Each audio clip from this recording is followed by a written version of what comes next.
예, 오늘 어디 할 차례인가 하면요. 115페이지 맞죠? 예, 3번 1차 핍박할 차례죠. 그죠? 그래서 지금 이제 계획에 의하면 다음 주 되면은 종강이 될 것 같습니다. 제가 여기에 나와 있는 7가지 주제는 요거는 안 할 예정입니다. 요거는 만약에 혹시 다른 공부할 때 연결된 게 있으면 한번 해볼 생각이고요. 요 성경탐구 40일의 주된 목적이 그 배경, 특별히 역사적인 배경, 그 흐름, 그곳에 이제 주 논점이 있으니까 우리가 창세기부터 우리 그 창조 시대부터 출애굽 시대 이렇게 쭉쭉 해서 이제 신약 시대에 왔고, 신약 시대에 와서 예수님의 갈릴리 사역, 예루살렘 사역, 그리고 십자가와 부활, 그리고 이제 오늘 성령 시대, 처음에 교회 시대, 그 다음에는 선교 시대. 그러니까 사도행전을 크게 두 가지로 나누면은 크게 두 인물로 나누면은 교회 시대를 상징하는 인물과 그 다음에 나오는 선교 시대를 상징하는 두 인물이 있습니다. 누구를 하면 될까요? 교회 시대를 상징하는 인물 베드로, 그렇죠. 선교 시대를 상징하는 인물 바울, 그렇죠. 그래서 이 사도행전은 물론 다른 인물들도 다 중요합니다. 그러나 이제 좀 상징적인 인물이 교회 시대, 그러면은 베드로는 이제 예루살렘에 있었던 거기에 이제 가장 중요한 인물이고, 이제 베드로의 바톤을 이어서 온 열방에 세계의 복음을 전한 인물이 바울, 그렇게 됩니다. 그래서 사도행전 이 전체를 교회 시대와 선교 시대를 전체를 통틀어서 우리가 성령 시대라고 말합니다. 그죠? 지금도 여전히 성령 시대입니다. 그래서 이 성령 시대 때는 교회가 성령, 그리고 미션, 선교가 성령. 그래서 우리가 지난주에 114페이지 9번 성령 시대 1, 교회 시대를 지금 하다가 중간에 멈추었습니다. 그죠? 자, 그래서 교회 시대. 자, 이 책은 신약을 이렇게 나누었습니다. 예수님의 시대를 3분, 갈릴리 시대, 예루살렘 시대, 십자가와 부활. 그렇게 하고, 그 다음에 성령 시대, 교회 시대, 선교 시대. 이렇게 해서 신약은 그러니까 간단합니다. 그죠? 신약은 가장 이걸 더 쉽게 말하면 예수님 시대, 교회 시대 이렇게도 볼 수 있습니다. 간단하게 말하면. 그죠? 그래서 사실은 이제 성경탐구 40일은 많은 양은 구약에 대해서 배우고, 그럼에도 불구하고 신약에 대해서 우리가 배워야 될 중요한 내용들, 그 역사적인 그리고 주변 환경들, 우리가 그런 것들을 좀 배웠고요. 자, 이제 오늘 한번 보겠습니다. 오늘은 115페이지 3, 1차 핍박. 요거를 한번 하겠습니다. 제가 먼저 처음 좀 읽고 설명을 좀 하겠습니다. 3, 1차 핍박. 헬라파 유대인에 대한 핍박으로서 흩어지라는 명령이다. 자, 여기서 이제 우리 하나 또 설명하고 있는데, 헬라파 유대인은 뭡니까? 그럼 헬라파 유대인도 있고 무슨 파 유대인도 있었습니까?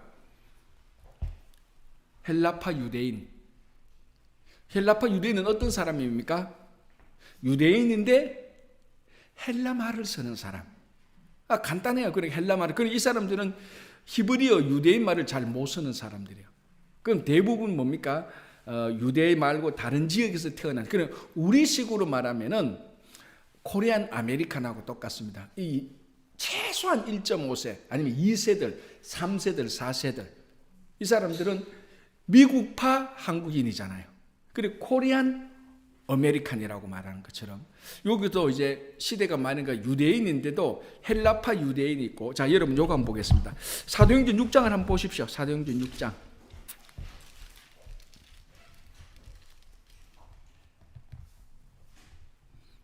자, 제가 사도행전 6장 1절 읽어볼게요. 그때 제자가 더 많아졌는데 헬라파 유대인들이 자기의 과부들이 매일 구제에 빠짐으로 히브리파 사람을 원망하니. 자, 헬라파 유대인들 그리고 히브리파 유대인들. 자, 이제 어떻게 나누는지 알겠죠? 유대인들인데 헬라파 유대인들, 헬라 말을 쓰는 유대인들, 히브리파 유대인들은 히브리 말을 쓰는 유대인들. 자, 누가 더 오리지널입니까? 히브리파 유대인들이 사실 더 오리지널. 왜냐하면 그 땅에도 살고 있었고 원래 유대인들의 원래 언어였던 히브리 언어를 썼으니까. 그러나 우리가 구약 시대에 봤잖아요. 바벨론 점령을 통하여서 그때부터 흩어지는 사람들, 디아스포라가 그때부터 생기기 시작했어요. 물론 많은 사람들이 바벨론 포로에서 그 자손들이 예루살렘에 돌아왔지 않습니까? 그죠? 바벨론에서 예루살렘 귀환했잖아요. 몇 차에 걸쳐서 3차 그 공부했던 거죠. 그때 안 돌아온 사람들도 많이 있습니다. 그러니까 바벨론에 포로된 사람이 다 돌아온 거 아니에요. 더 많은 사람이 안 돌아온 거예요, 사실은. 1차, 2차, 3차에 많은 사람이 돌아왔지만 안 돌아온 사람이 더 많습니다. 이 사람들이 어떤 사람들? 디아스포라는 흩어진 사람들. 이 사람들의 후손들이 이제 전 세계로 흩어지는 겁니다. 계속해서 흩어지기 시작하고 그 사람들의 후손들이 이제 헬라 지역에 살고 있으면은 히브리 언어를 잘 못하는 거예요. 헬라 지역에 살고 있으면 헬라 말을 하는 거예요. 그리고 그 사람들은 헬라파 유대인들. 자, 이거는 왜냐하면 우리들은 참 잘 이해할 수 있어요. 우리 자녀들, 아까 말씀드린 우리 자녀들 코리안 아메리칸. 그럼 저 독일에 있는 사람은 코리안 저머니 이렇게 말해요. 그냥 한국계 독일 사람들, 한국계 미국 사람들 이렇게 말하는 것처럼 헬라계 유대인들, 히브리계 유대인들 이제 이 사람들 사이에 갈등이 생기죠. 그러니까 이 사도행전을 보면은 참 재미있고 막 우리가 볼 때 막 그 공감이 드는 게 오늘날 우리 이 이민 사회에서 교회 가운데 지금 우리가 풀어야 될 큰 과제가 뭡니까? 우리 1세대하고 2세대 문제잖아요. 이 문제가 뭐 나빠가 문제가 아니고 그 사이에 갭이 있습니다. 그러니까 우리 1세대는 굳이 말하자면은 우리 1세대는 한국파 코리안, 우리 2세대는 영어파 코리안. 그래 되는 거예요. 이거 똑같아요. 헬라파 유대인하고 히브리파 유대인하고 갈등이 생기네. 그런데 처음에 주도권을 누가 쥐고 있었는가? 히브리파 유대인들이 주도권을 쥐고 있는 거예요. 그러니까 구제하는데 히브리파 유대인들에게 구제를 더 많이 해. 그러니까 헬라파 유대인들이 소외되거든요. 왜? 우리 1세대, 2세대가 똑같이 교회에서 막 행사하는데 전부 다 1세대 중심으로 하니까 우리 1.5세, 2세대들이 다 자기들끼리 하고 우리는 그냥 옆에 있고 이런 거하고 똑같은 거예요. 자, 그래서 여기에 문제가 생깁니다. 헬라파 유대인들이 원망을 하는 겁니다. 여기에 문제가 생기는 거죠. 자, 한번 보시기 바랍니다. 다시 115페이지 3번 1차 핍박. 자, 이게 이제 핍박하고 연관되는 문제들이 좀 있습니다. 다시 읽어보고 헬라파 유대인에 대한 핍박으로. 자, 이제 헬라파 유대인들이 어떤 사람인가 확실히 알았죠? 그러니까 사도행전 여러분들이 6장 볼 때 그때의 제자가 더 많아지는데 헬라파 유대인들이 자기의 과부들이 매일 구제에 빠져버려 히브리파 사람을 원망하니 여러분 이거를 지금 여러분들이 알고 있는 만큼 제대로 알고 있는 사람들이 몇 명 없어요. 우리 뉴욕에. 그냥 대충 읽고 넘어간다고요. 헬라파 유대인들, 히브리파 유대인들은 그냥 좀 문제가 있을 뿐 하고 넘어간다고요. 그러니까 제가 방금 설명했지만 이렇게 요 문제를 핵심으로 명확하게 알고 있는 사람이 별로 없다니까요. 여러분들이 대단한 거라니까요. 그러니까 이런 거를 공부하는 목적이 이 성경 탐구 40이래요. 그 당시 배경. 사도행전에 그래서 그러니까 지금의 문제가 그때도 다 있었다는 거예요. 같은 유대인인데 헬라파, 히브리파, 같은 한국인인데 한국말 쓰는 사람, 영어 쓰는 사람. 우리는 1세, 2세로 나누죠. 이 사람들 지역별로 나누죠. 어쨌거나 이 언어에 대해서 유대인들이 나눠지는 건 오늘날 우리하고 똑같습니다. 자, 그래서 자 읽어볼게요. 그 밑에 교회가 성장하면서 최초의 내부적인 갈등이 왔다. 그것은 본토 유대인들과 본토 유대인들이 히브리파 유대인들이죠. 본토 유대인들 즉 히브리파 유대인들과 헬라파 유대인 사이의 갈등이었다.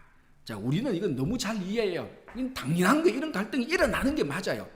이런 갈등이 일어났다고 해서 초대교회가 문제가 많았다. 이 초대교회도 아주 안 좋은 교회네. 그래 볼 게 전혀 아닙니다. 제가 늘 얘기하지만 교회는 항상 문제가 있고 갈등이 있습니다. 제가 계속 봅니다. 그럼에도 불구하고 그런데 그 교회가 문제가 갈등해서 나쁜 교회냐? 천만의 말씀. 그 문제와 갈등이 어떤 문제와 갈등이냐에 따라 달라지고 그 문제와 갈등을 어떻게 처리하느냐에 따라서 진짜 문제와 갈등이냐 아니면 그게 더 성숙할 수 있는 기회냐 그겁니다. 그런데 이 초대교회 때는 이런 갈등을 잘 극복해서 더 성숙하게 되는 겁니다. 자, 보겠습니다. 이 갈등이 표면화된 것은 좀 치사하기도 먹는 문제였다. 아까 구제하는 문제였죠. 그죠? 자, 갈로는 넘어가고요. 적어도 사도들은 그렇게 파악했다. 그래서 이 과부들의 구제 문제, 무슨 문제는 과부들 구제 문제입니다. 싱글맘, 어려우니까 그 헬라파 유대인들의 싱글맘을 싱글맘을 자꾸 덜 도와주고 히브리파 유대인 싱글맘 과부들을 막 도와주는 거예요. 그러니까 심각하죠, 그죠? 심각한 문제, 사람 사는 문제에서 자꾸 구제 안 하니까 그런 문제가 생긴 겁니다.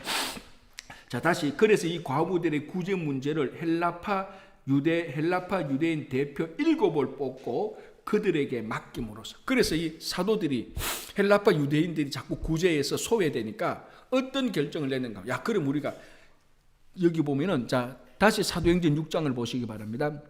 3절, 형제들아 너희 가운데서 성령과 지혜가 충만하여 칭찬받는 사람 7을 택하라.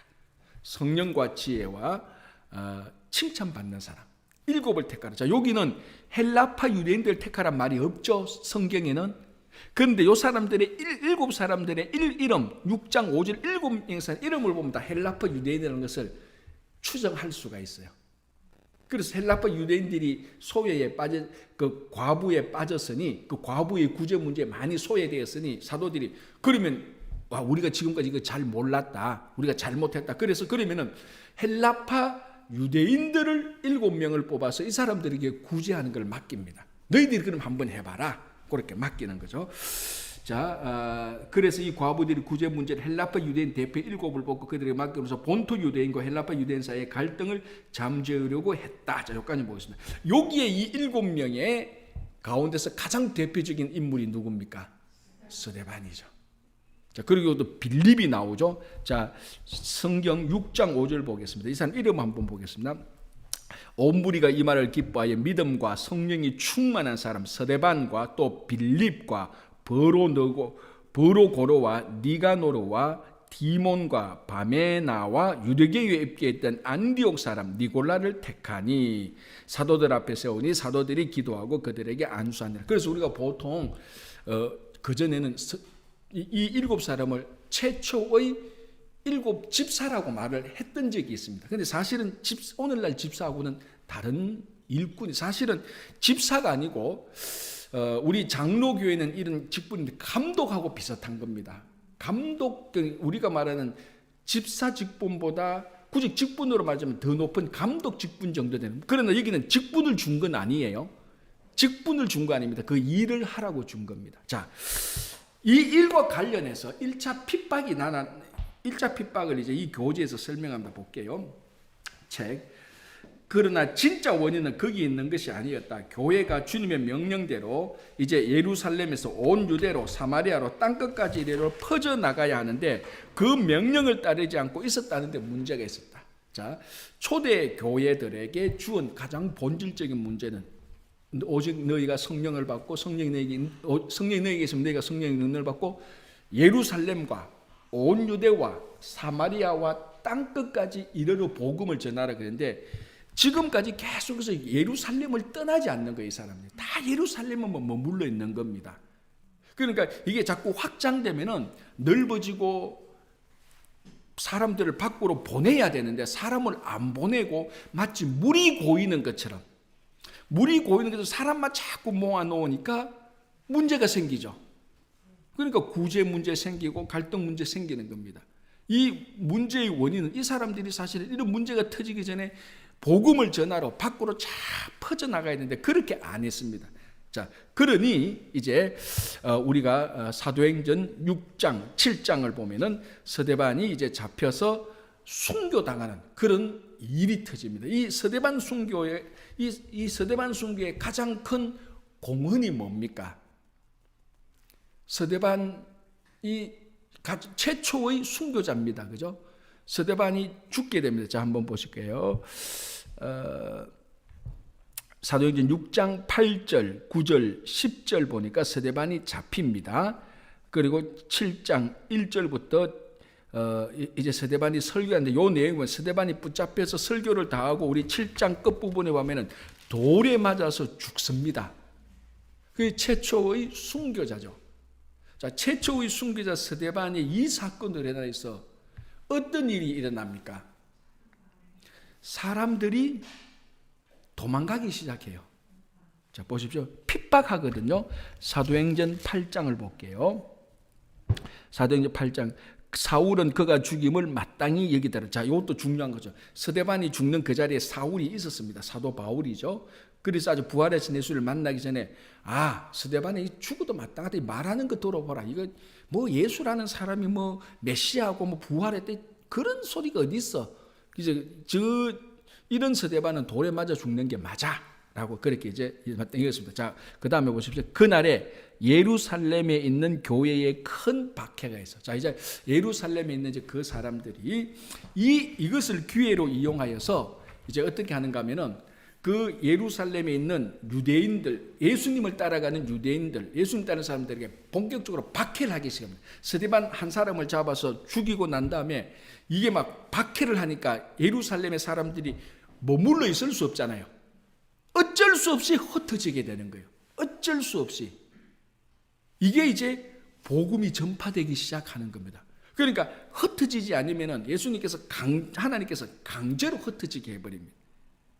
그래서 여기서 보시면 8장 1절 그날에 예루살렘에 있는 교회에 큰 박해가 있어 사도 외에는 다 유대와 사마리아 모든 땅으로 흩어지느라. 사도들은 예루살렘을 지키기 위해서 남아 있었어요. 베드로, 요한, 야고보, 도마 이런 사람은 남아 있었어요. 그러나 이 사도 외에는 나머지는 다 유대와 사마리아와 모든 땅으로 흩어집니다. 자, 유대와 사마리아와 모든 땅 어디서부터 흩어집니까? 예루살렘에서부터 유대와 사마리아와 모든 땅으로 흩어지죠. 이게 어디 나오는 구절입니까? 사도행전 1장 8절. 아까 말했죠. 너희가 성령을 받고 성령이 너희에게 하면서 내가 성령의 권능을 받고 예루살렘과 유대와 사마리아와 땅끝까지 이랬는데 요 사도행전 8장 1절에 예루살렘에 있는 사람들이 박해를 받아서 유대와 사마리아와 그 땅끝까지 흩어지기 시작하는 거예요. 그러니까 여기 초대교회에 있었던 자기들이 예수님께서 하셨던 명령 흩어지지 않고 고인물처럼 모여만 있으니까 구제 문제니 이렇게 해서 헬라판이 히브리판에서 막 찢고 뽑고 싸우는 문제가 터지기 시작하는 겁니다. 그런 문제. 그래서 이 일을 기회해서 7명을 세우잖아요. 7명을 세우는 그 가운데 스데반이 순교함으로 말미암아 박해가 본격적으로 일어나서 막 흩어지기 시작합니다. 요때에 사마리아로 피신 가서 사마리아로 도망가서 거기서 복음을 전한 사람이 있습니다. 누굽니까? 빌립. 자, 이 빌립은 예수님의 12제자 빌립이 아닙니다. 오해하면 안 돼요. 예수님 12제자 빌립이 아니고 누구? 7명 가운데 아까 헬라파 유대인 남자 7명을 세우는 그 가운데 빌립입니다. 그 가운데 빌립이 사마리아 가서 복음을 전합니다. 자, 이게 보니까 사도행전 1장 8장에서 일어났던 일 그 패턴대로 가는 겁니다. 그죠? 자, 이제 보겠습니다. 그리고 그 116페이지 제일 첫째 줄에 마지막 부분에 그래서 7을 뽑았음에도 문제는 그치지 않고 교회는 스데반의 순교를 시발로 해서 큰 핍박에 직면하게 됐다. 물론 이때의 핍박은 헬라파 유대인들에게만 국한된 핍박이 아니었다. 예루살렘이 다 쳤으니까. 그죠? 자, 여기 사도행전 8장 1절. 여하튼 이 1차 핍박으로 사도행전 1장 8절의 명령이 계속 진행되기 시작했다. 자, 그 다음에 4. 교회의 확장. 자, 노선희 전사님 한번 읽어주실래요? 4. 교회의 확장. 온 유대와 사마리아로 확장해 가는 땅끝을 준비하다. 1차 핍박의 결과는 교회의 확장입니다. 그 결과는 다음의 5가지이다. 1. 빌립의 사마리아 전도. 2. 베드로의 온 유대 전도 여행. 3. 사울 바울의 회심과 소년. 4. 베드로와 고넬료의 만남. 이방인에게도 성령이 임한다. 5. 안디옥 교회 설립. 정말 우리의 보호가 있습니다. 순교와 핍박이라는 고통이 있더니 그 결과는 참 많은 것을 얻었습니다. 한번 외쳐봅시다. No pains, no gains. 고통이 없으면 이득도 없다. 이 책에서 계속해서 재밌게 하려고 그런 거 마지막에 no pains, no gains 계속 얘기해요. 고통이 없으면 얻는 것도 없다. 이제 그렇게 말하는 건데, 자, 결국 1차 핍박이 좋은 결과를 가져왔습니까? 나쁜 결과를 가져왔습니까? 아주 좋은 결과를 가져왔죠. 그 복음이 확장되는. 그래서 교회가 핍박을 받고 교회가 환난을 당하는 그 순간 그런 일은 무척 괴롭지만요. 교회가 환난을 당하고 핍박을 당하고 예를 들어서 이걸 교회라도 볼 수도 있지만 한 성도 한 사람이 환난과 핍박을 당할 때는 그는 반드시 하나님의 선한 뜻이 반드시 있습니다. 반드시 있습니다. 자, 만약에 우리가 2000년 전 이때로 한번 돌아간다고 생각해 보세요. 예루살렘에 있는데 우리가 뭐 잘못한 건데 막 핍박하고 막 붙잡아 가니까 이 예루살렘을 떠나야 됩니다. 누구는 빌립으로 가, 누구는 사마리아로 가고 누구는 다른 데로 막 이렇게 흩어지면서 얼마나 불평이 많았겠습니까? 정든 땅을 떠나야 되고 낯선 땅에 가서 복음을 자, 이 사람들이 그 당시 이제 이 사람들이 처음으로 생애 처음으로 낯선 땅에 가서 이방인들에게 복음을 전하게 되는 거예요. 얼마나 처음에 어떨 때는 그게 어색했고 얼마나 이상하고 얼마나 불편했겠습니까? 그러나 좋은 뜻으로 강제적으로 예수님 하나님께서 이걸 밀어내는 겁니다. 너희들이 예루살렘만 있으면 안 돼. 밀어내는 겁니다. 그래서 유대 온 땅에 퍼지고 사마리아와 땅 끝까지 퍼지기 시작합니다. 그 중에 이제 이 1차 핍박의 결과가 아까 말한 빌립의 사마리아 전도, 그리고 이제 베드로는 유대를 다니면서 계속해서 전도를 하게 되고요. 그러는 가운데서 이제 사울이라는 사람이 다메섹으로 가는 도죠. 왜? 다메섹, 지금의 다마스커스죠. 거기서 예수 믿는 사람들이 큰 집회를 한다는 정보를 받게 됩니다. 그래서 그 사람들을 잡으려고 대제사장한테 공문받고 가는 도중에 부활하신 예수 그리스도를 만났죠. 자, 그러면은 이 사람들이 다메섹으로 갔던 흩어진 사람들이 전부 다 예루살렘 핍박으로 가서 흩어졌던 사람들입니다. 그래서 그 핍박으로 흩어진 사람들이 거기서 예수를 믿으니 그 일로 인해서 사도 사울이라는 청년이 다메섹으로 가다가 부활하신 예수를 만나요. 결국 이 모든 일들이 뭐하고 연관이 되어 있습니까? 1차 핍박하고 연관이 되는 거죠. 다 핍박 사건이 일어나서 직접적인 영향, 빌립이 사마리아로 가고 베드로가 유대 땅으로 가고 간접적인 영향, 저 다메섹에 예수 믿는 사람을 잡으러 가던 이 사울이라는 청년이 부활하신 예수를 만나게 되는, 이 모든 게 핍박하고 연관이 된다는 거예요. 자, 그리고 참 중요한 건요, 베드로와 고넬료의 만남입니다. 이 사도행전 10장에 나오는데 이것이 사도행전의 전반부와 후반부를 나누면서 다리 역할을 하고 있습니다. 왜 그럴까요? 베드로와 고넬료의 만남이 무슨 의미가 있습니까? 그렇죠. 베드로는 가장 상징적인 유대인, 예수를 믿는 사람 가운데 가장 상징적인 유대인입니다. 물론 다른 사람도 다 유대인이지만 베드로는 자칭 타칭 수제자지 않습니까? 그리고 이 당시에 종교적인 권위는 베드로가 가지고 있었어요. 자, 그러면 다른 질문, 행정적인 권위는 누구가 하게 있을까요? 교회의 행정적인 권위는, 이게 참 어려운 건데, 이 사도행전 15장 예루살렘 회의를 보면 알 수 있어요. 야고보. 근데 이 야고보가 어떤 야고보인가요? 예수님의 형제 야고보예요. 제자 야고보가 아니에요. 예수님 형제 가운데 형제가 몇 명 나옵니까? 성경에 예수님 형제 이름이 몇 명 나옵니까? 4명 나와요. 4명 가운데 거기 야고보라는 인물이 있습니다. 그 야고보가 초대교회 때 예루살렘 교회의 행정적인 최고 권위자입니다. 우리말로 하면은 교단장, 총회장 정도. 그러나 신앙적으로 권위는 주의 형제 야고보보다 베드로가 더 있죠. 베드로는 예수님의 12제자 가운데 수석이니까. 그리고 예수님께서 베드로에게 반석 너 위에 교회를 세우겠다고 했습니다. 그리고 이 베드로의 권위가 얼마나 컸는가 하면 지금의 가톨릭 교황의 권위는 전부 다 베드로에서 온 겁니다. 두 인물이 권위를 쥐고 있었습니다. 초대교회 때 베드로와 야고보, 한 사람은 행정적인 최고 권위, 하나는 신앙적인 최고 권위. 그 중에 신앙적인 최고 권위인 베드로가 누구를 만나냐면 고넬료를 만납니다. 고넬료가 누굽니까? 옛날 누구 그랬다. 야, 그때도 한국 사람이 있었어요. 고시예요, 고시 그러더라고. 고시가 아니고 고넬료라는 이방인 백부장이 있었어요. 이 이방인 백부장과 베드로가 만나요. 만나서 이제 왜냐하면은 우리가 나오잖아요. 자, 사도행전 10장 한번 볼까요? 한번 봅시다. 약간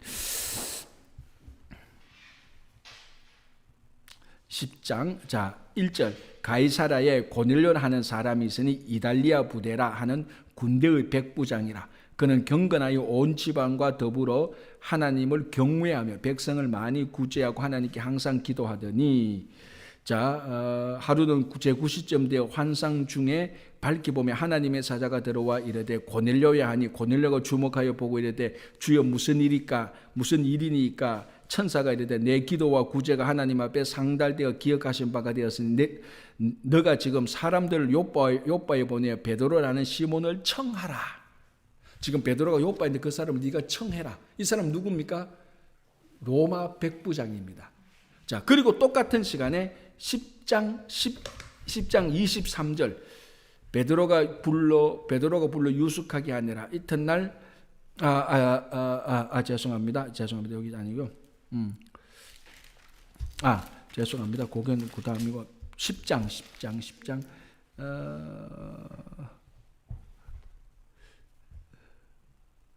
9절 10장 9절 죄송합니다. 10장 9절 이튿날 그들이 길을 가다가 그 성에 가까이 때 베드로가 기도하려고 지붕에 올라가니 그 시각은 제6시대라. 그가 시장하여 먹고자 하며 사람들이 준비할 때 황홀한 줄 하늘이 열리며 이게 이제 베드로가 환상 가운데 하늘에서 보자기 내려오고 그 안에 보니까 구약에서 먹지 못한 짐승을 하나님께서 먹으라는데 베드로가 안 먹는다 할 때 하나님께서 막 화를 내면서 하나님께서 먹으라고 해서 네가 왜 안 먹느냐. 그 환상을 보면서 이상하다 우리가 먹으면 안 되는 하는 가운데서 고넬료가 보낸 사람이 와서 고넬료가 베드로를 청합니다. 해서 베드로가 고넬료하고 만나게 되는. 그러니까 이게 얼마나 중요한가 하면은 최고의 신앙의 권위를 가진 베드로가 이방인 고넬료를 만납니다. 그래서 이방인과 베드로 사이에 다리가 연결돼요. 자, 그러면 이제부터 다른 성도들도 이방인을 만나서 복음을 전하면 됩니까? 안 됩니까? 되죠. 왜? 베드로가 그랬는데 우리가 제일 존경하고 우리가 신앙의 권위를 최고로 인정하는 베드로가 사도 베드로 어른께서 이방인 백부장을 만나러 그 집에 들어가서 함께 교제하고 신앙을 나누었는데 그러면 우리도 이제 앞으로 이방인을 만나서 복음을 전하면 됩니까? 안 됩니까? 당연히 되는 거죠. 그 다리를 이방인들에게 복음을 전하는 다리를 만들어준 사람이 베드로입니다. 이 다리로 건너가서 이방인들에게 복음을 전한 사람이 누굽니까? 바울이죠. 그게 바울이에요. 만약에 이 사건 없이 바울이 이방인에게 복음을 전했다. 굉장히 논쟁이 많았어요. 왜? 바울은 아무런 권위가 없어요. 바울은 오히려 예루살렘에 있는 사람들한테 배신자, 매국자, 지금 자기들의 공포의 대상이었지 않습니까? 예수 믿는 사람 잡아서 다 죽였으니까. 그런데 어느 날 바울이 예수님을 전한대 하니까 예루살렘에 있는 사람들이 안 믿었습니다. 저거 쇼하는 거야. 저렇게 해서 우리한테 접근해서 우리 예수 믿는 사람을 잡아가려고 쇼하는 거야. 예루살렘에 있는 유대인들은 안 믿었어요. 그런 만약에 바울이 이방인들에게 복음을 전했다. 자, 여러분들도 복음을 전하도 또 됩니다 할 때 그 말을 믿겠습니까? 안 믿겠습니까? 아무도 안 믿죠. 바울이 이방인한테 복음을 전했다. 그럼 우리는 하면 안 되는구나. 바울은 그만큼 처음에 신뢰가 없었어요. 그래서 이 신뢰를 가지도록 바나바라는 인물이 바울을 데리고 예루살렘의 사도들하고 계속해서 만나도록 했지 않습니까? 그런데 베드로가 이방인들하고 만났어요. 그럼 그 밑에 있는 다른 사람들은 베드로 사도 어른께서 이방인을 만나서 함께 유하고 그들과 교제를 나누고 복음을 전했구나. 그럼 우리도 해도 됩니다. 그러니까 이 사도행전 10장에서 베드로가 고넬료를 만난 것은 복음이 확장되는 큰 중요한 다리를 놓았던 거예요. 이 다리로 바울이 뚜벅뚜벅 걸어가서 이방 선교를 한 겁니다. 그러니까 이제 그래서 아까 교회의 시대에서 이제 교회의 시대에서 미션, 선교의 시대로 흘러가게 되는 겁니다. 그게 뭐하고 연관되냐? 1차 핍박하고 다 연관된 사건입니다. 그렇죠? 자, 요게 좀 중요하니까 제가 설명을 좀 많이 했고요. 확인 한번 보겠습니다. 오늘 확인은 이제 우리들이 요것만 하겠습니다. 구약에 나타난 10가지 시대만 우리 한번 공부하고 이 빈칸 메우는 건 넘어가겠습니다. 많이 했기 때문에. 자, 창조시대부터 한번 해보겠습니다. 시작. 창조시대, 족장시대. 안 나옵니까? 그 다음에 벌써 다 잃어버렸으니까 창조시대, 족장시대, 출애굽과 광야시대, 정복시대, 사사시대, 단일 왕국 시대, 분열 왕국 시대, 포로 귀한 시대, 포로 시대, 포로 귀한 시대, 마지막 침묵 시대. 자, 다시 한번. 갑자기 이러면 무리니까 뭘 묻는? 자, 시작. 창조 시대, 출애굽과 족장 시대, 출애굽과 광야 시대, 정복 시대, 사사 시대, 단일 왕국 시대, 분열 왕국 시대, 포로 시대, 포로 귀한 시대, 침묵 시대. 자, 예수님 시대, 갈릴리, 예루살렘, 십자가와 부활, 그리고 교회, 다음에 선교, 교회와 선교를 성령 시대, 그 다음에 앞에 예수님 시대인데, 자, 그래서 확인은 넘어가고요. 예수 그리스도 117페이지 예수 그리스도 요것만 우리가 한번 하겠습니다. 신약에 나왔는 거니까요. 자, 예수 그리스도 시대 주연은 전부 다 예수님입니다. 그죠? 하나, 둘, 세 개 맞죠? 자, 그러면은 첫 번째 갈릴리, 예루살렘 이거는 쭉 해놓으면 되고요. 자, 줄거리 요약 첫 번째 지금 어디 하는지 압니까? 예수 그리스도의 시대의 첫 번째 요약입니다. 시작. 그렇죠. 하나님의 아들이 인간의 몸으로 오셔서 인간과 똑같은 삶을 사셨다. 자, 두 번째 시작. 하나님 나라의 회복을 위해 교육과 선교와 치유의 사역을 하셨다. 세 번째 시작. 십자가와 부활은 인간을 억압하고 있는 죄와 사망의 사슬을 끊고 온전한 회복의 길을 열어놓은 사건이다. 자, 다음에 성령시대 1 교회시대. 자, 주요는 뭡니까? 우리가 교회해도 되고 요때는 베드로, 다음에 성령시대 하면은 바울 하면 되죠. 물론 바나바는 교회시대도 있었고 성령시대도 있었지만 우리가 굳이 한 인물을 말하라면 교회시대는 베드로, 선교시대는 바울, 그렇게 하면 딱 우리가 되는 거죠. 그렇죠? 자, 성령시대 교회 1번의 교회시대는 주요 인물은 베드로. 자, 주요 장소는 요거는 그렇죠. 온 유대와 빌립과 사마리아와 안디옥까지 그 바울이 가게 되는 거니까 하여튼 그 지역, 그죠? 자, 줄거리 요약 시작. 성령 강림으로 시작된 교회는 주님의 남은 사역을 감당하도록 위탁받은 곳이다. 자, 교회가 하는 일이 뭐라고요? 예수님께서 하신 사역을 그대로 이어받은, 위탁받은 사역. 무엇으로? 성령으로. 그렇죠? 자, 서로 관계 있는 들끼리 연결해 봅시다. 자, 교회의 탄생, 그렇죠. 성령 강림으로 시작된 교회의 성장, 놀라운 성장 속에서 각지에서 몰려들다. 1차 박해, 헬라파 유대인에 대한 핍박으로 흩어지라는 명령이었다. 자, 교회의 확장, 온 유대와 사마리아로 확장해 가며 땅끝을 준비하다. 자, 다음에 지도 보겠습니다. 자, 예루살렘, 요빠, 다메섹, 사마리아, 안디옥 지역에 한번 이 지도에서 표시해 봐야 되는데요. 자, 제일 위에서부터 보겠습니다. 제일 위에가 뭡니까? 안디옥이죠. 안디옥. 자, 안디옥. 자, 요거는 이제 선교시대 나오면 보고, 그 밑에 뭡니까? 다메섹.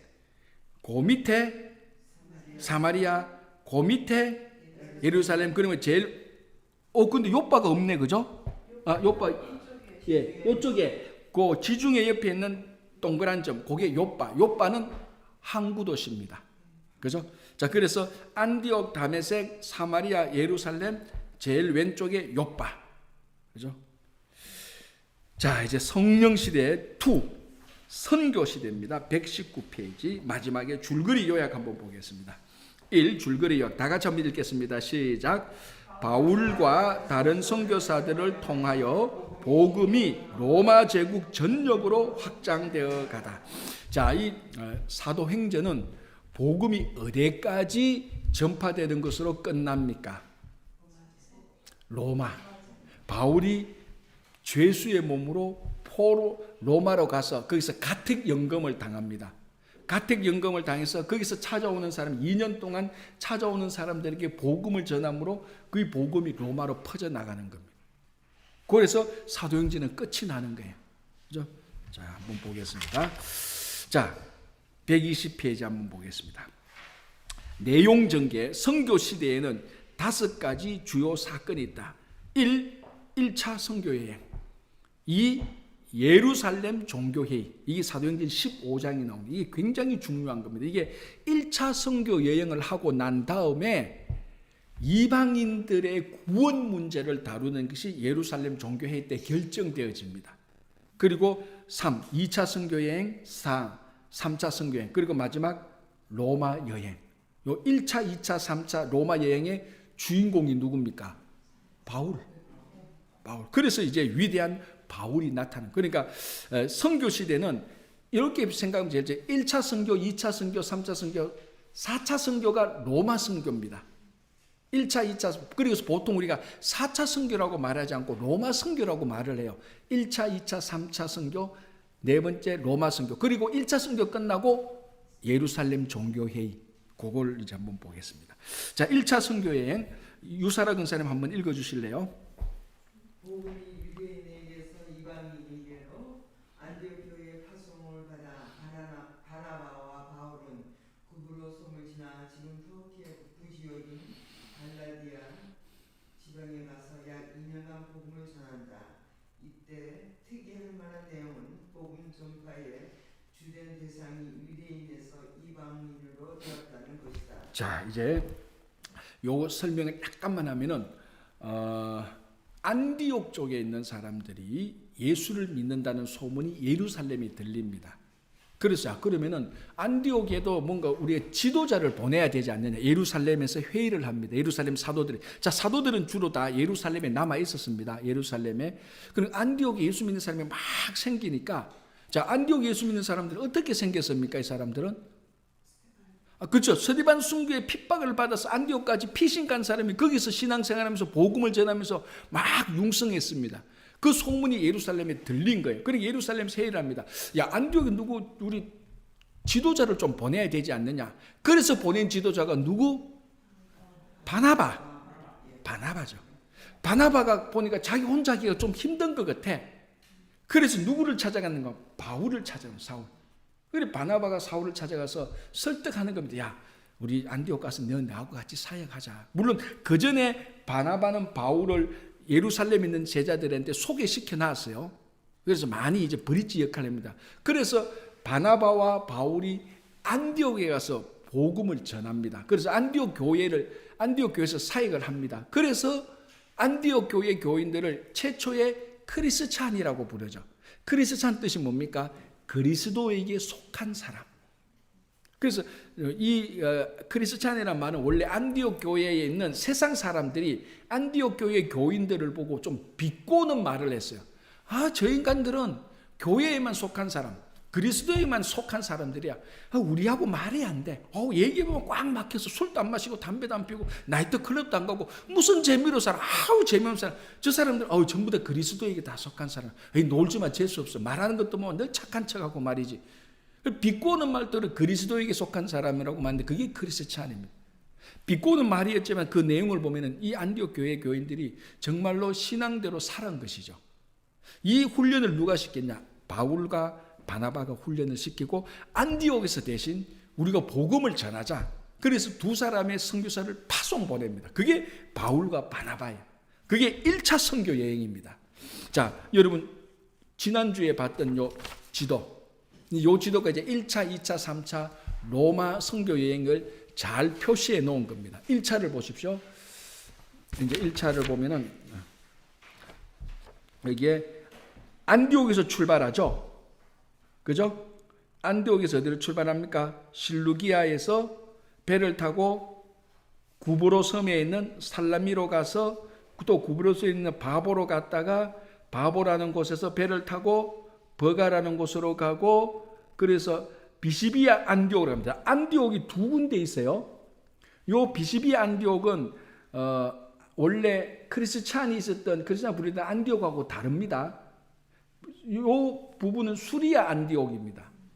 그래 여기는 사도 바울이 1차 선교했던 안디옥은 비시디아 안디옥. 그래서 비시디아 안디옥으로 갔다가 이고니온으로 갔다가 루스드라로 갔다가 더베로 갔다가 다시 돌아옵니다. 왔던 길로 그 더베에서 다시 루스드라 이고니온으로 갔다가 안디옥으로 갔다가 버가로 갔다가 여기서 배를 타고 구부로 섬은 안 오고 바로 실루기 안디옥으로 바로 와버려요. 요게 이제 그러니까 같은 길로 돌아오는데 약간 요게 1차 선교 여행입니다.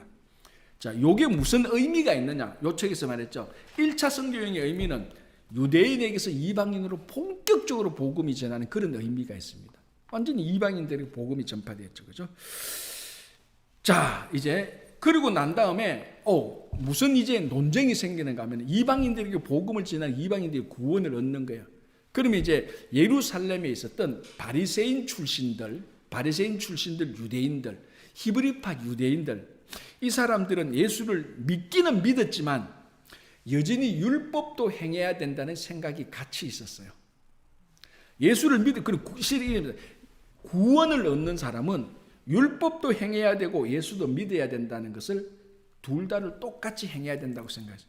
근데 이제 바울이 밖에 나가서 복음을 전해보니까, 이방인들 복음을 전해보니까, 그리고 바울이 성경을 읽어보니까 구원은 예수만 믿으면 된다. 율법을 우리가 행해야 되지만 율법을 행하는 것은 구원의 문제하고는 관련 지어서는 안 된다라고 바울이 결정을 한 거예요. 바울과 바나바가 이방 선교를 해보니까, 이방인의 복음을 해보니까 그걸 확신하게 된 겁니다. 그런 어떤 사람은 아니다, 예수도 믿고 율법도 행했는데 이게 꽝 부딪힌 거예요. 그러니까 이방 선교를 해본 사람들은 율법도 행해야 되지만 이거는 구원의 문제하고 연관시켜서는 안 된다. 구원은 오직 예수만 믿으면 된다. 그리고 예수 믿는 사람들이 하나님의 뜻을 행하기 위해서 율법을 행하는 것이지 구원의 문제와 관련된 율법 행하는 것은 아니다라는 쪽이 바울과 바나바 쪽이에요. 그러나 이제 예루살렘에 남아있는 예수님을 믿는 우리가 말하는 히브리파 유대인들, 이 사람들은 아니야, 그래도 우리 율법은 지켜야 돼. 몇천 년 동안 들어도 율법을 다 팽개치고 율법도 지키고 예수도 믿어야 돼. 이게 꽝 부닥친 거예요. 그래서 어떻게 합니까? 야, 이거 회의하자. 그래서 예루살렘에 모여서 회의를 합니다. 이게 최초의 공의회, 최초의 공적인 회의가 됩니다, 이게. 그래서 지금도 뭐 전 세계 보면 전 세계 뭐 교단들이 모여가 회의를 하는데 그 모든 회의의 제1차 회의가 예루살렘 요 회의입니다. 여기서 이제 막 논쟁이 오갑니다. 논쟁이 오갈 때 베드로가 중요한 얘기를 해요. 왜? 이때까지는 바울과 바나바의 권위가 높았습니까? 베드로의 권위가 높았습니까? 베드로의 권위가 아직도 훨씬 더 높아요. 베드로가 한마디 하면은 신앙적으로 베드로 권위 앞에 다 사람들이 순종을 해요. 바울과 바나바는 얘기를 해도 아직 저 바울 믿어도 돼 하는 사람도 있어요. 잘 못 믿겠는데 베드로가 딱 나타나서 한마디로 말합니다. 너희들이 이방인들이 구원을 얻는데 왜 율법을 강요하느냐? 우리 조상들도 율법 다 지켜서 구원 얻는 거 아니다. 베드로가 그 말은. 그래서 우리 이제 읽어보면 한마디로 말합니다. 바울과 바나바가 옳다라고 인정을 해줘요. 베드로가. 그리고 이게 중요한 거죠. 우리 율법은 지켜야 되지만, 쉽게 말하면 율법은 지켜야 되지만은 예수만 믿어서 구원을 얻는 게 맞다라고 베드로가 바울 바나바 편을 들어줍니다. 그러니까 또 옥신각신하죠. 그때 누가 일어납니까? 아까 말한 행정의 총회장급 되는 야고보가 일어나서 또 정리를 합니다. 아니다, 베드로 편이 맞다. 그러나 우리가 중요하게 지켜야 될 게 있다면서 몇 가지 예외적인 상황을 놔두고 편지를 보내서 이 1차가 예루살렘 종교회의에 의해서 무엇이 결정되는가 하면은 구원이 결정됩니다. 구원은 예수만 믿어서 구원 얻는다는 것이 공식적으로 확인을 하게 되는 겁니다. 이게 굉장히 중요한 거죠. 굉장히 중요한 겁니다. 그전에는 사도들에 따라서, 지역에 따라서, 뭐 어떤 분위기에 따라서 뭐 이야기가 왔다 갔다 했어요. 예수만 믿어도 됩니까? 아니, 율법도 행해야 될 걸? 아니야, 율법은 알아서 하세요. 이런 식으로. 왜냐하면 공식적인 누가 결정 사항이었기 때문에.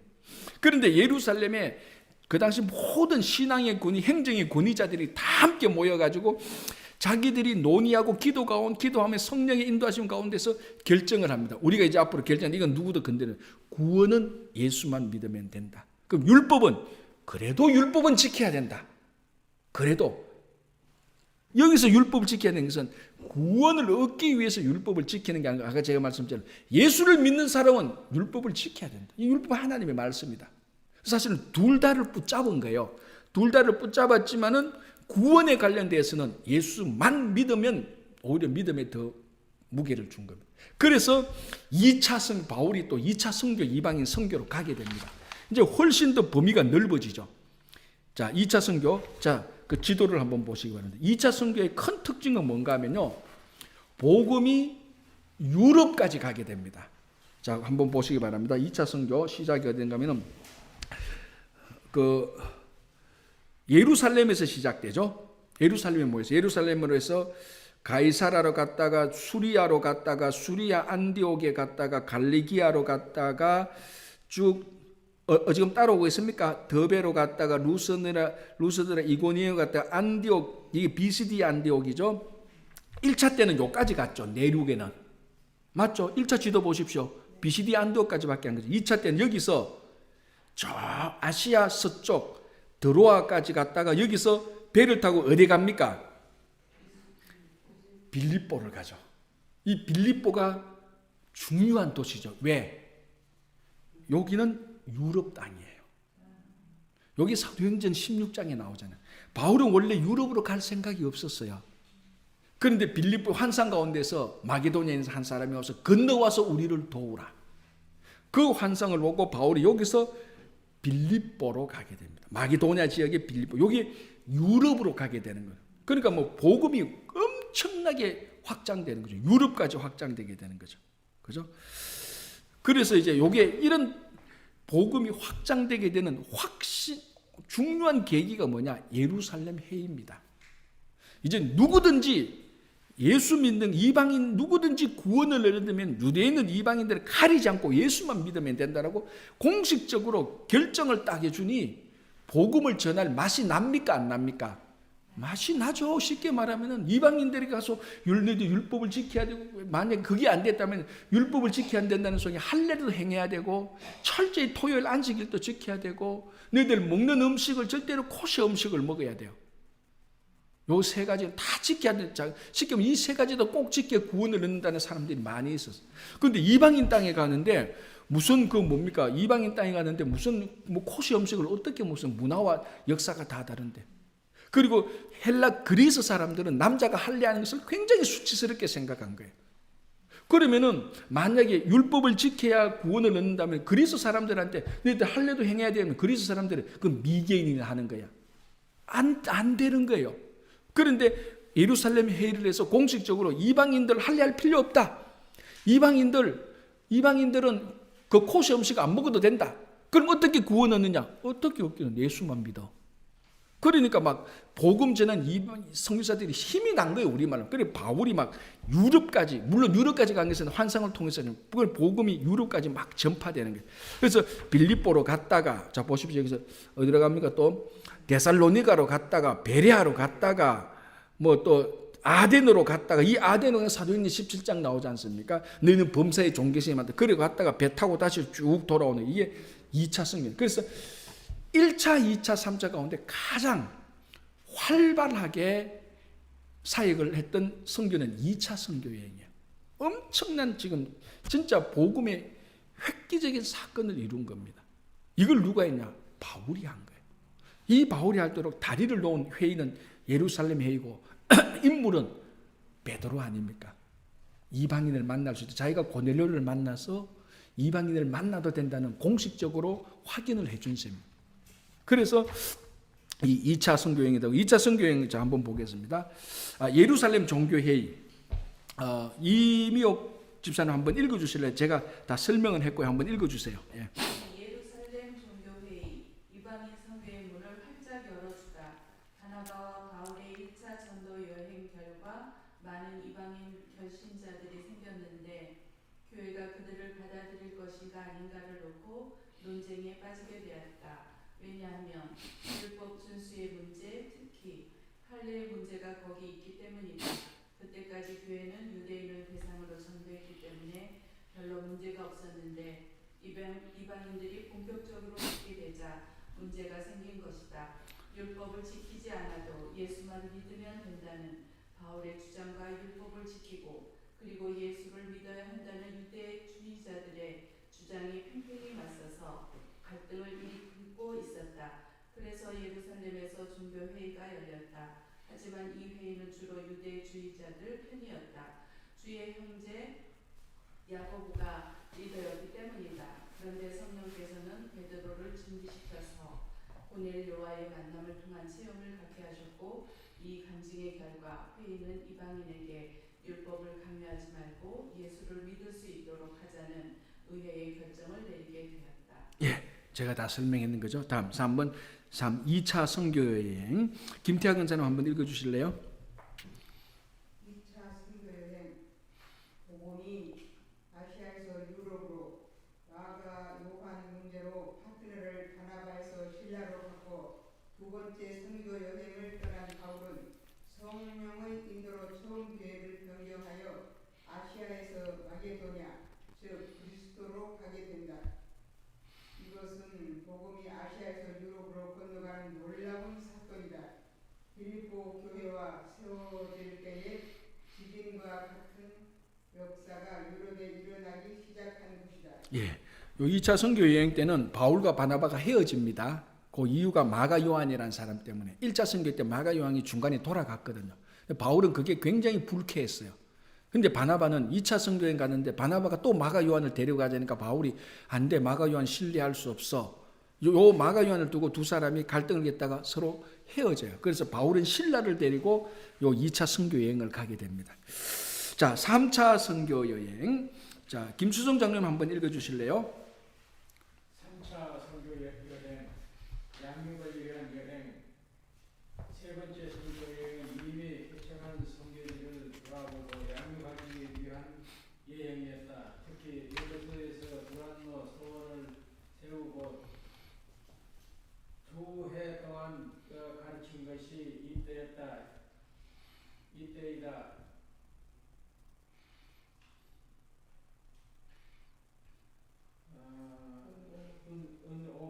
오만에 해당하는 마술책을 태우는 정도의 대단한 성과도 있었으나 반대로 격렬한 반대도 있었다. 이런 와중에서 바울 사도는 땅끝까지 가기 위한 준비를 한다. 예. 자, 3차 선교 여행은 지도를 한번 보시면 무슨 특징이 있는가 하면은 새로운 곳을 가는 게 아니고 1차 여행 때, 1차, 2차 여행 때 갔던 곳을 한 번 더 갑니다. 왜? 그 사람들을 양육하기 위해서. 1차 때 교회를 개척하고 2차 선교 때 교회를 개척한 그 사람들을 잘 세워놓고 왔지만은 얼마나 잘 있는가 해서 다시 한번 3차 때 그 사람들을 가서 양육하기 위한 그런 선교 여행을 가게 됩니다. 그죠? 자, 요게 이제 5번 로마행. 자, 이德상 장님 한번 읽어 주실래요? 5번 로마행 땅끝까지 가서 정리되기 위하여 바울 사도는 땅끝까지 가기 위하여 로마 교회의 지원이 필요하다고 판단했다. 로마서 15장 22절로부터 24절. 그러나 그 전에 예루살렘에 가야겠다고 생각했다. 그 이유는 전형적으로는 예루살렘 교회에 전할 헌금이 있어였지만 내면적으로는 예루살렘 교회와의 관계를 분명히 하고 싶어서였다. 온 교회와 같은 예루살렘 교회와 불편하고는 땅끝까지 일이 무의미하다고 판단한 것이다. 그래서 순교를 각오하고 예루살렘에 갔다. 거기서 유대인들이 소동을 일으키는 바람에 체포되고 로마 시민권을 이용한 황제 직서 요청에 의해 가이사라로 압송되어 2년을 거기서 보냈다. 그 후 로마로 가서 채찍에서 2년을 보낸 후 잠시 풀려났다가 다시 체포되어 참수용을 당했다고 전해진다. 자, 사도 바울의 목적은 땅끝까지 복음을 전하는 겁니다. 자, 이 당시에 사도 바울이 생각했던 땅끝은 어느 나라였을까요? 자, 이 당시에 지구는 어떻게 생겼다고 생각했을까요? 그렇죠. 플랫 네모죠. 지구는 둥글다고 생각 안 했습니다. 그죠? 그러면 어떤 생각이었어요? 어느 한 지점에서 지금 내가 있는 곳에서 어느 지점인지 끝까지 가면은 땅 끝까지 가면서 푹 꺼진다 그래 생각했죠. 그렇죠. 네모든 동그랗든 내가 있는 곳에 어느 곳에 끝까지 걸어가면은 땅 끝이 되고 꺼진다고 했어요. 그래서 바울이 생각하는 땅 끝은 어느 나라에 있는가 하면 스페인, 스바나였어요. 그래서 스페인으로 가기 위해서 로마를 먼저 갑니다. 로마를 가기 전에 먼저 예루살렘을 먼저 가요. 왜? 이거 나온 것처럼 예루살렘의 지원도 받고 또 예루살렘 관계와 돈독해 하기 위해서. 그래서 많은 사람들이 바울에게 예루살렘으로 가지 마라 그럽니다. 가면은 우리 앞에서 봤잖아요. 사도 바울을 죽이려고 했던 결사들도 있었잖아요. 40일 금식하면서. 당신이 예루살렘에 가면 당신이 유대인들한테 잡혀서 어떻게 될지 모른다. 그래서 많은 사람이 말렸어요. 그럼에도 불구하고 사도 바울이 성령의 인도로 예루살렘에 들어갔는데 아니나 다를까 딱 붙잡혔어요. 붙잡혔는데 이제 바울을 고소하고 했는데 바울이 그때 가슴 속에서 하나를 쫙 꺼냅니다. 뭘 꺼냅니까? 아명에서 마패를 꺼내. 그게 뭡니까? 나는 로마 시민권이다. 너희들이 나를 이곳에서 너희들 마음대로 재판을 못한다. 나는 로마 시민권이니까 로마 가서 재판받겠다 그런 거예요. 그래서 죄수의 몸으로 공짜로 배를 타고 로마로 가는 거예요. 희한하죠. 희한하지 않나요? 그죠? 그래서 로마로 가서 바울의 목적은 스페인으로 가려고 하는 거예요. 그런데 이제 스페인까지는 못 가지만 로마 가서 이제 성경은 사도 바울이 로마까지 가서 거기서 가택 연금을 당하면서 판결받아서 가택 연금을 당하면서 복음을 전하는 끝이 났지만 전성에 의하면은 그 로마에서 참수형을 받고 죽는 것으로 되어 있습니다. 그러니까 바울은 어쨌거나 스페인 땅끝까지는 가지는 못했습니다. 그러나 그 마음은 진짜로 있었고 실제로 그 행동을 하기 위해서 로마 꿈을 꾸고 있었는데 희한하게 예루살렘으로 갔는데 이 죄인이 되어서 로마로 가는 겁니다. 그래서 우리가 하나님이 하시는 일들을 보면은 지금 내게 손해가 되고 전혀 예상치 못했는데 왜 이런 일이 생겨? 이거는 진짜로 내게 일어나서는 안 될 일이야. 이거는 내가 생각해도 아무런 도움이 안 되는 일이야. 100번, 1000번 생각해도 필요 없는 일이라고 생각했는데 때가 되면은 하나님의 일이 확 보이는 거예요. 여러분 생각해보세요. 바울이 땅끝까지 복음을 전하려고 예루살렘에 갔는데 거기서 체포됐다니까요. 자, 그 당시만 생각해보세요. 이것만큼 어리석고 이상한 일이 있어요. 바울은 지금 순수하게 땅끝까지 가야 되는데 예루살렘에 꼼짝없이 잡히니까. 그때 바울이 나는 로마 시민이다. 나 로마 가서 재판받겠다. 그래서 배 타고 로마로 갈 줄 누가 알았겠습니까? 하나님이 하는 일이 진짜 신묘막초하죠. 그래서 이제 사도행전 23장에는 바울이 로마 가서 복음을 전합니다. 그게 이제 로마 여행인데 사실 이 로마 여행은 죄인으로서 붙잡혀서 배 타고 가는 거예요. 그래서 이 보십시오. 로마 여행은 전부 다 100길이에요. 100길. 지도를 보면은. 왜? 배 타고 죄인으로 압송되니까 다 100길입니다. 그래서 로마까지 가는데 사실 여행이라고 보기는 좀 그렇죠. 그죠? 죄인으로 압송되어 가는 거죠. 그죠? 자, 오늘 근데 요거 하고 마칩시다. 그죠? 122페이지 보겠습니다. 자, 빈칸 메우겠습니다. 침묵시대 밑에 예수 그리스도. 자, 한번 하겠습니다. 우리 줄거리 요약만 하겠습니다. 예수님에게 대해서 첫 번째 시작. 하나님의 아들이 인간의 몸으로 오셔서 인간과 똑같은 삶을 사셨다. 두 번째 시작. 하나님 나라의 회복을 위해 교육과 치유와 성교와 치유사를 하셨다. 세 번째, 십자가와 부활은 인간을 억압하고 있는 죄와 사망의 사슬을 끊고 온전한 회복의 길을 열어놓은 사건이다. 자, 다음에 성령시대 1, 무슨 시대? 교회 시대. 자, 주요 인물을 베드로. 자, 장수는 예루살렘, 사마리아, 안디옥. 우리 이렇게 볼 수가 있고요. 자, 줄거리 시작. 성령 강림으로 시작된 교회는 주님의 남은 사역을 감당하도록 위탁받은 곳이다. 자, 방금 했는 성령 시대 2, 무슨 시대? 성교 시대. 주요 인물 바울. 주요 무대는 아시아, 유럽. 아시아와 유럽. 그죠? 자, 줄거리 요약 시작. 바울과 다른 선교사들을 통하여 복음이 로마 제국 전역으로 확장되어 간다. 자, 서로 관계 있는 길이 연결해 봅시다. 1차 선교 여행. 그렇죠. 복음이 유대인에게서 이방인에게로. 자, 이 내용은 여러분 되게 중요한 내용입니다. 자, 예루살렘 종교회의. 이방인 선교의 문을 활짝 열어주다. 자, 2차 선교 여행. 복음이 아시아에서 유럽으로. 3차 선교 여행. 양육을 위한 여행이죠. 4차 선교 여행. 4차가 아니고 로마행. 땅끝가로 가서 정인이 되기 위하여. 자, 제가 좋아하는 지도가 나왔습니다. 자, 다음 지명을 지도에 표시해 봅시다. 요거 사실 그렇게 약간 헷갈릴 수가 있습니다. 자, 첫 번째 안디옥 어디입니까? 자, 그러면은 제일 밑에 보겠습니다. 제일 밑에가 어디입니까? 그렇죠, 가이사라. 그 다음에 위에가 뭡니까? 안디옥. 그렇죠. 안디옥에서 11시 방향의 큰 동그라미 이 지역이 어느 지역입니까?